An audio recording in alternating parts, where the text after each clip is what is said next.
রাজধানীতে চলছে অটোরিকশা নিধনে অভিযান। এতে চালকরা ক্ষুব্ধ প্রতিক্রিয়া জানিয়ে বলেন, নাইলে চিন্তা করুম, ডাহাতি করুম, মানুষ মারুম, নাইলে আমরা পেট চলবো না। তো তাই একদম মেন জায়গা যায় বন্ধ করে দেখ। ইম্পোর্টের মাল আসতেছে, এগুলো বন্ধ করে দেখ।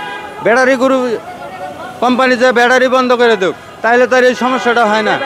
আমরা চাই অটো রিক্সা যদি বন্ধ করে দেয় তাইলে কারেন্ট প্রতি গ্যারেজে কারেন্ট না দোক, গাড়িটি এমনি বন্ধ হয়ে যাবো। আর এমনি যদি গাড়ি রাস্তাতে ধরে নিয়ে যায় তাহলে ড্রাইভারের ক্ষতি হয়। হ্যাঁ, আমরা চাই যে কারেন্ট গ্যারেজতে বন্ধ করে দেব, তাহলে এই গাড়িটি বন্ধ হয়ে যাবো। হ্যাঁ, আর যদি এনতে রাস্তাতে নেয় তাহলে ড্রাইভারের ক্ষতি হয়। কি গাড়ি চালান আপনি? কি ব্যাটারি চালান না অটো চালান? অটো চালাই। অটো বন্ধ হোক চাই, তারপরে মনে করেন আমরা এই যদি অটো বন্ধ করে দেয় তাহলে আমরা কি করে খাবো? আমরা একটা কাজকর্ম দোক, একটা কর্ম দোক, আমরা কি করে খাবো? আমরা গরিব মানুষ, আমরা তো একটা কিছু করে খাওয়া লাগবো। আমরা তো চুরি করতে পারবো না, ডাকাতি করতে পারবো না। হ্যাঁ, পাশাপাশি কি চান যে যদি ধরে তাহলে কি রাস্তা থেকে ধরবে নাকি গ্যারেজ থেকে? আমরা চাই একবার গ্যারেজ থেকে বন্ধ করে দেব। যদি বন্ধ করে দেয় রাস্তার মাঝে না ধরে গরিব যারা ড্রাইভার যারা এর ক্ষতি না হোক। আমরা চাই যে যদি গাড়ি এইভাবে রাস্তাঘাটে ওরা ধরে তো একদম ওরা গ্যারেজ মালিকের কাছে যায় নিষেধ করে দেখ যে অটো একবারে বন্ধ, অটো যেন ছাড়ে না।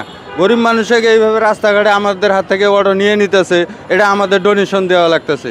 এই 70-80 হাজার টাকা আমাদের গ্যারেজ মালিককে দিতে হবে, আমরা কোথায় পাবো গরিব মানুষ? তাই একদম মেন জায়গা যায় বন্ধ করে দেখ। ইম্পোর্টের মাল আসতেছে, এগুলো বন্ধ করে দেখ। ব্যাটারি গ্রুপ কোম্পানি যায় ব্যাটারি বন্ধ করে দেখ, তাহলে তার এই সমস্যাটা হয় না।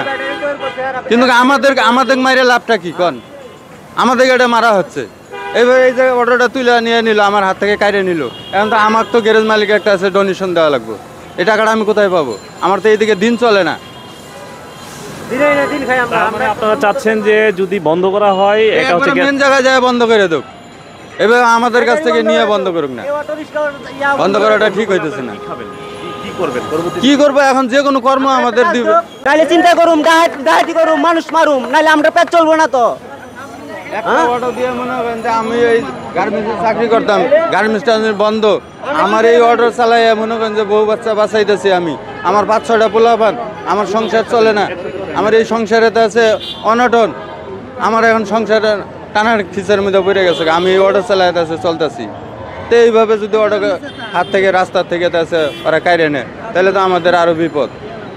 এই বিপদ যাতে না হয় ওরা একদম গ্যারেজ মালিকের সাথে কথা বলে অটো বন্ধ করে দেব। আর যদি চলে তো সবার এটাই চলবো, আর যদি না চলে সম্পূর্ণ অটো বন্ধ করতে হবে। এই 10টা চলবো, 5টা ধরবো, এটা ঠিক না। এই যে 6টা গাড়ি ধরলো, দুইটা গাড়ি ধরবো, আর লাখ লাখ গাড়ি চলতেছে, হেডি ধরবো না। আর দুইটা গাড়ি করে ধরবো, এটা তো মানুষের হয়রানি করে ভাই। হ্যাঁ, যদি বন্ধ করে দেয় একবারে বন্ধ করে দেখ, দুইটা একটা ধরে মানুষের হয়রানি করে লাভ আছে ভাই?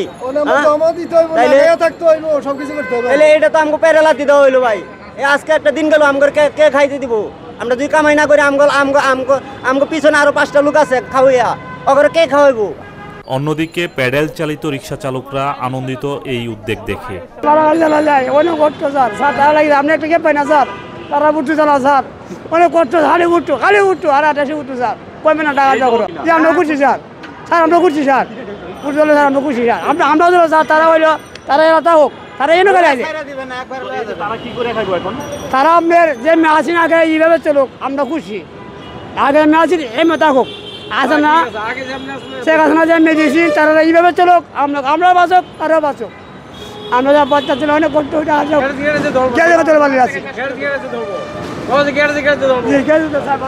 সুধীজনরা মনে করছেন অটোরিকশা তৈরির ওয়ার্কশপ ও চার্জিং স্টেশন বন্ধ না করলে এই সমস্যা স্থায়ীভাবে সমাধান হবে না। শাইন আলম জয়, সীমান্ত টিভি।